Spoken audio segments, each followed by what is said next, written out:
जी hello दोस्तों, मैं हूं कमर सीमा। उम्मीद है आप लोग ठीक होंगे।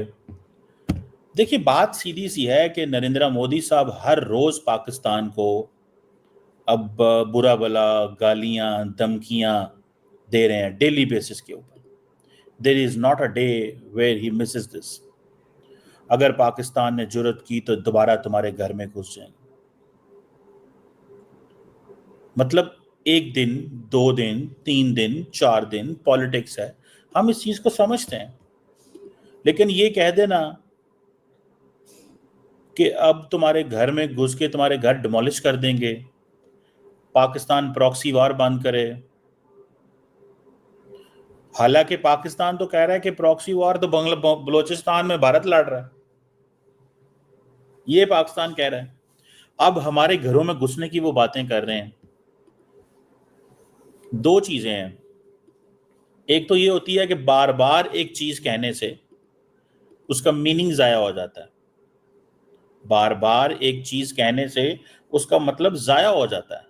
और समटाइम्स ये होता है कि आप जब इतनी दफा चीज कही तो लोगों ने उसको मतलब इग्नोर कर दिया, यार ये तो रोजाना ही ये बात करते हैं।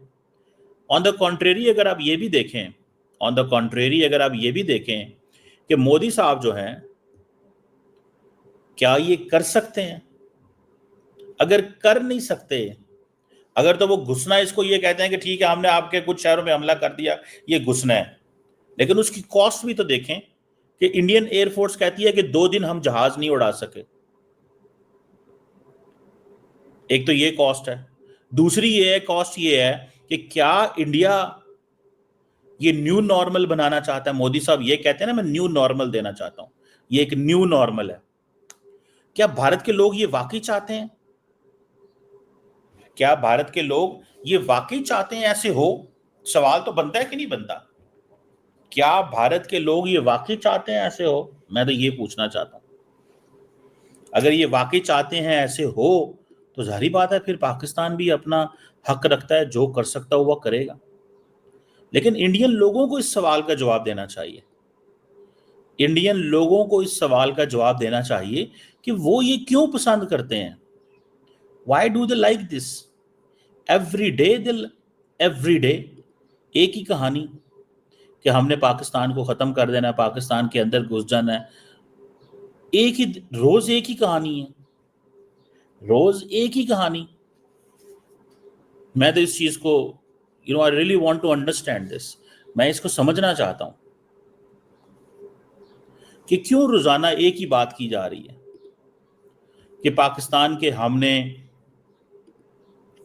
अंदर घुसना है और आपके घर डिमोलिश कर देने हैं। और दुनिया के अंदर कोई मुल्क ऐसा नहीं है जो इसको समझ रहा हो कि यार ये मोदी साहब क्यों ऐसे करते हैं बार बार। पाकिस्तान के वजीर आजम, आपको पता है, पिछले 4 दिनों में तुर्की, ईरान, आज़रबाईजान, ताजिकिस्तान थे। अब वो चाइना, सऊदी अरेबिया और बाकी जो गल्फ ममालिक हैं वहां पे जा रहे हैं। यूएई, कतर, कुवैत, बहरीन और ओमान। और वह वहां पे जाके बताएंगे कि भाई साहब भारत क्या कर रहा है हमारे साथ।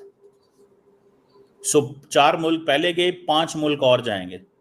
9 मुल्कों में पाकिस्तान के वजीर आजम खुद जा रहे हैं, with the support of the military, with the deputy prime minister and with the field marshal general Asim Munir. और जाके बताएंगे कि रोज हमें धमकियां दी जाती हैं, रोज हमें कहा जाता है कि हम तुम्हें धूल चटा देंगे, हम तुम्हें ये कर देंगे, डेली बेसिस पे। ये सुने, शायद मैं कुछ सुना सकूं।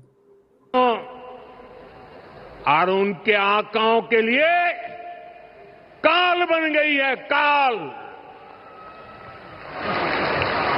ऑपरेशन सिंदूर आतंकवादियों के खिलाफ भारत के इतिहास का सबसे बड़ा और सफल ऑपरेशन है,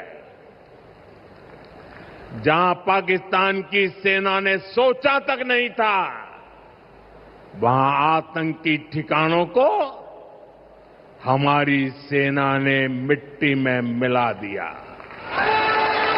लेकिन सवाल तो ये है कि ये जो लोग जिनको मारा गया है, ये कोई दहशतगर्द तो नहीं, तो ये तो बच्चे थे, खवातीन थी, लड़कियां थी छोटी छोटी। 18 के करीब बच्चे जो हैं वो जो शहीद हो गए थे। तो मोदी साहब जिस रविश में जा रहे हैं कि पाकिस्तान के पास जो जो जो वेपन्स हैं, क्या वो इंडिया नहीं पहुंचते, या वो इंडिया से जाने से पहले हवा में ही खत्म हो जाते हैं? मोदी साहब ये जो कर रहे हैं, भारत की आवाम को चाहिए वो खुद सोचें कि वो क्या बोल क्या रहे हैं सारा दिन।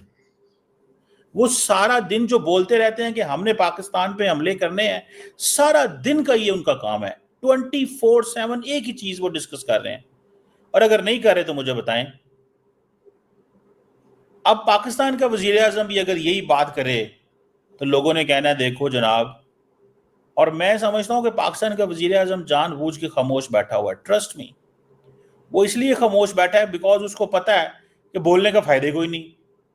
खामोश बैठे रहो, बोलने का फायदा ही कोई नहीं, खामोश बैठे रहो, ये उनका मकसद है। और वो मेरा ख्याल है कि दे अंडरस्टैंड दिस, इस मीनिंग को वो समझ गए हैं। ठीक है ना जनाब, कि भाई जरूरत ही कोई नहीं है बात करने की, चुप करके बैठे रहो। देखो ये जो कर रहे हैं इनको बता दो कि हाँ जी हम ये कर रहे हैं, हम ये कर सकते हैं, आपने हमें देख लिया। आई विश कि कोई इंडिया के अंदर हो जो समझाए मोदी साहब को कि ये काम बंद कर दें यार, ये धमकियां रोज देनी पाकिस्तान को बंद करें। और बार बार धमकियां देने से क्या पाकिस्तानी कोई डर जाएंगे? किसको ऑडियंस कौन है मोदी साहब की? मोदी साहब की ऑडियंस इंडियन अवाम है। इंडियन अवाम को कहा जा रहा है, इंडियन अवाम को कहा जा रहा है, ताकि इंडियन अवाम को बताया जा सके कि मैं बहुत कुछ कर सकता हूं। मेरी बड़ी वो जिसे कहते हैं ना, वो जिसे कहते हैं ना, मैं बहुत बड़ा लीडर बन चुका हूं इस वक्त। अब जब दुनिया के सामने नरेंद्र मोदी साहब जाते हैं या इंडियन डेलीगेशन जाते हैं तो वो लोग बात तो करते होंगे, हाँ यार जबरदस्त जबरदस्त, we stand with India, we stand with India, कहते ही है ना, वी स्टैंड विद इंडिया। वो कहते हैं देख लो दुनिया मेरे साथ खड़ी है। और वो कांग्रेस इस चीज को बड़ा गुस्सा मनाती है। कांग्रेस इस चीज को बहुत, आपने उनको कोलंबिया भेजा, कोलंबिया ने कांग्रेस इस चीज को बहुत ज्यादा आपने उनको कोलंबिया भेजा, कोलंबिया ने पाकिस्तान, वो कांग्रेस इसलिए गुस्सा मनाती है कि वो कांग्रेस कहती है कि भाई ये आप किस तरह की बातें करते हैं। ये मैंने एक वीडियो निकाली थी कांग्रेस के स्पोक्सपर्सन की, ये आप सुने, आपको पता चलेगा कि वो भी कितने गुस्से में है। जरा सुनिएगा। उनको कोलंबिया भेजा, कोलंबिया ने पाकिस्तान में जो लोग मरे ऑपरेशन सिंदूर में उनको श्रद्धांजलि दी है। ये